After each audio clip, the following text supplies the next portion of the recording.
I really like going off the beaten path, and it's not easy to figure out how to do that sometimes, because when you're traveling, the environment is trying to cater to tourism to give people experiences that are replicable and bookable, like plannable, right? But the best experiences that I usually have are ones that you can't plan because there's so much synchronicity and spontaneous decision making that happens for these moments to occur. While I was in Laos last year, I really wanted to get deeper into their culture.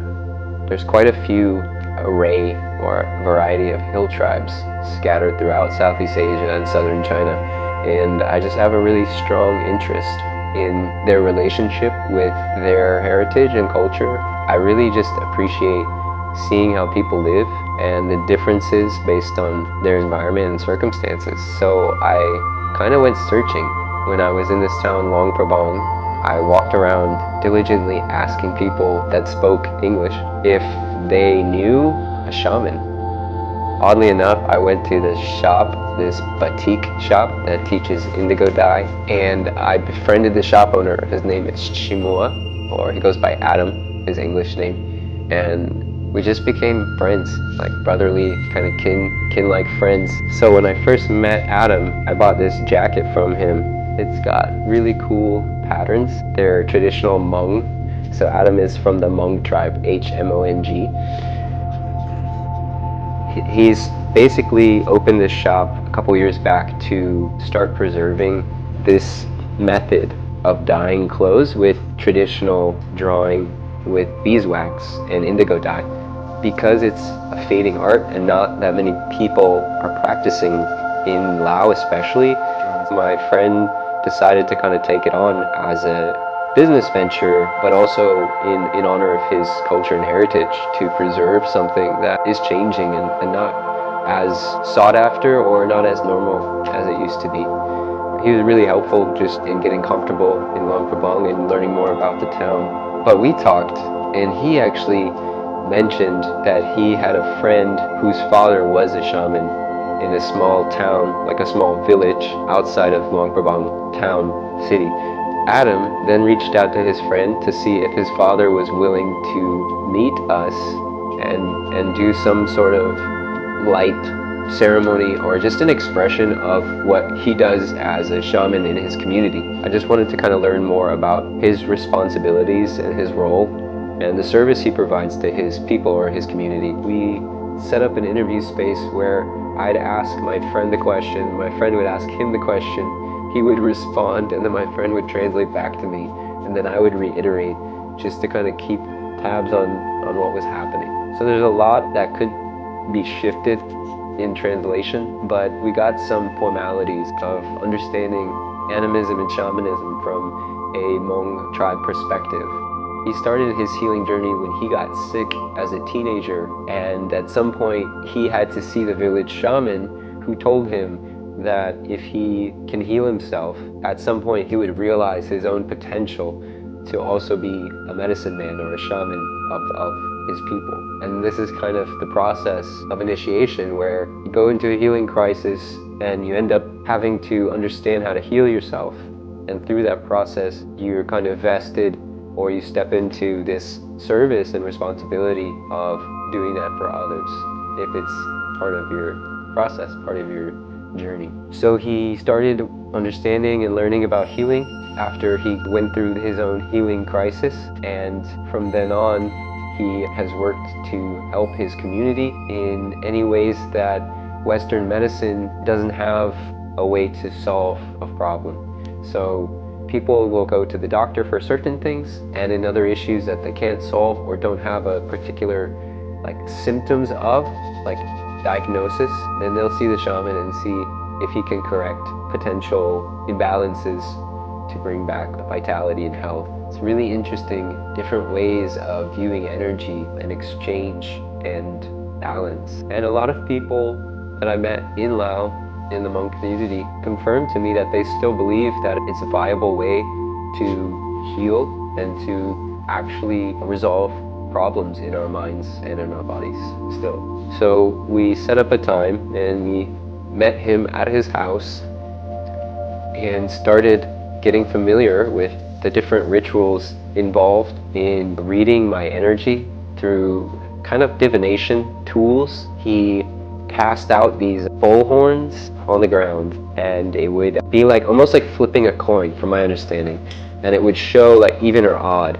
But from this laying of the horns out, he could tell how my energy was in my body and how I was doing overall. And so he did this short reading to kind of get a sense of where I'm at and what my energy is needing for balance. And he said, because I've been traveling so much, he felt that my energy was a bit fragmented and parts of me were a bit scattered.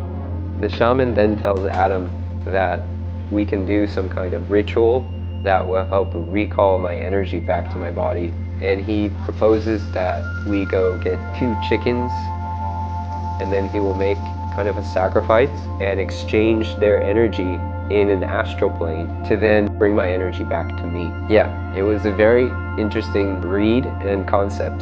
And being in the midst of this, I just felt inclined to agree to see things unfold. So the next step was then to go to the market and get 2 live chickens. I'm not into animal sacrifice personally, or like these deep rituals. I don't really have a lot of personal rituals that I conduct regularly, but I'm fascinated by all of it. I really enjoy immersing in this kind of behavior because it's the closest thing we have to beliefs in relation to reality. And a lot of people would say indigenous healing or traditional healing, there's no like scientific proof, but it's just so funny because we have lived this long with it, not without it. And we've gotten this far in reality because we have had the ability to heal each other and heal ourselves throughout the ages.